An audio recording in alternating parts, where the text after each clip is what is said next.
Selanjutnya, mari kita masuk ke diskusi dan analisis karya siswa. Terdapat beberapa tahapan dalam diskusi dan analisis, yaitu presentasi karya, di mana mahasiswa mempresentasikan karya mereka, menjelaskan konsep di balik karya, teknik, dan tujuan yang ingin dicapaikan. Lalu tahap yang kedua adalah observasi dan deskripsi, di mana peserta diskusi dapat mengamati karya secara objektif dan mendeskripsikan elemen-elemen yang ada. Tahap yang ketiga adalah analisis formal, di mana peserta diskusi menganalisis komposisi warna, teknik, dan unsur desain yang ada di dalam karya. Lalu kita dapat melakukan interpretasi makna, yaitu menafsirkan pesan, simbol, atau emosi yang disampaikan dalam karya. Lalu kita dapat melakukan, selanjutnya, kita dapat melakukan evaluasi dan umpan balik, di mana kita memberikan kritik konstruktif yang menyoroti aspek-aspek yang kuat, serta saran untuk perbaikan. Yang terakhir, kita dapat melakukan refleksi dan diskusi, di mana mahasiswa dapat merespon umpan balik yang diberikan. Tahapan yang terakhir adalah refleksi dan diskusi, di mana penerima kritik dapat merespon umpan balik yang diberikan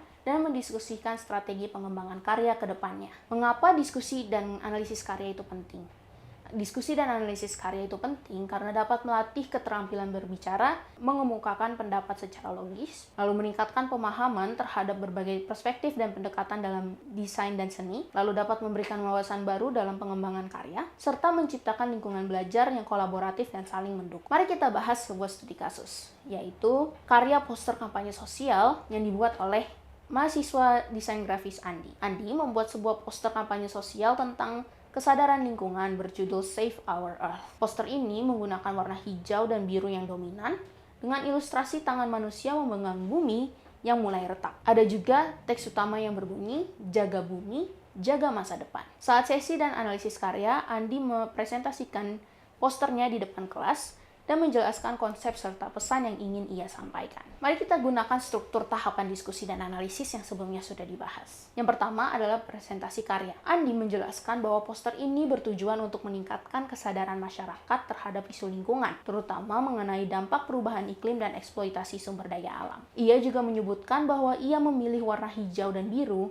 untuk mencerminkan alam dan ketenangan, serta kontras antara tangan manusia dan bumi yang retak sebagai simbol tanggung jawab manusia terhadap kerusakan lingkungan. Tahapan selanjutnya adalah observasi dan deskripsi. Mahasiswa lainnya mengamati poster dan mendeskripsikan elemen-elemen visualnya, serta penggunaan warna, tipografi, ilustrasi, dan layout. Mereka juga mencatat bahwa desainnya cukup menarik dan pesan utama mudah dipahami. Tahap selanjutnya yang dilakukan adalah analisis formal, di mana diskusi berfokus pada elemen desain seperti keseimbangan, kontras, dan komposisi. Salah satu mahasiswa berpendapat bahwa teks utama cukup jelas, tetapi ada saran agar ukuran huruf pada bagian tambahan diperbesar agar lebih mudah dibaca dari kejauhan atau dari jarak jauh. Ada juga masukan tentang bagaimana pencahayaan dan tekstur pada ilustrasi dapat dimaksimalkan untuk menciptakan kesan yang lebih dramatis. Pada saat melakukan tahap interpretasi makna, beberapa mahasiswa menginterpretasikan makna ilustrasi dengan sudut pandang yang berbeda. Salah satu peserta diskusi mengatakan bahwa retakan bumi